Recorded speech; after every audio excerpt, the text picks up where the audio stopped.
नाज़रीन, आपको सीधे लिए चलते हैं कांग्रेस की प्रेस कॉन्फ्रेंस में। नफरत फैलाने के मुकदमे दर्ज करने के लिए उचित समय नहीं है।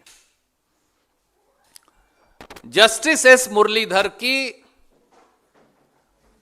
अध्यक्षता वाली दिल्ली हाईकोर्ट की खंडपीठ ने स्पष्ट आदेश दिया कि कल तक यानी आज तक 24 घंटे के अंदर इन वीडियोस के आधार पर भारतीय जनता पार्टी के नेताओं के खिलाफ एफआईआर दर्ज हो, भारतीय दंड संहिता इंडियन पीनल कोड की धाराओं के अनुरूप। परंतु हुआ क्या? रातों रात आनन फानन में न्याय मंत्रालय ने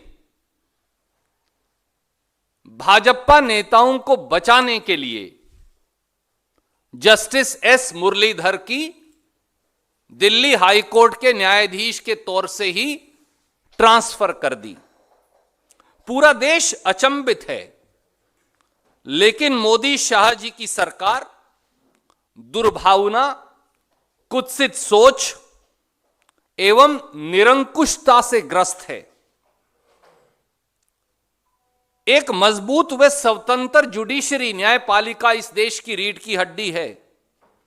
हमारे देश के इतिहास में देश की न्यायपालिका ने कई अवसरों पर इस देश के नागरिकों और देश के संविधान की रक्षा की है। यद्यपि ऐसा पहली बार हो रहा है कि कोई सरकार सत्ता के नशे में इतनी चूर हो कि वह इस देश के संविधान, इस देश की न्यायपालिका, इस देश के नागरिकों, उन सब के विश्वास को कमजोर करती जा रही है।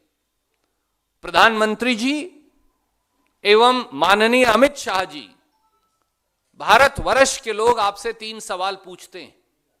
पहला सवाल, क्या मोदी सरकार को यह डर था कि यदि भारतीय जनता पार्टी के नेता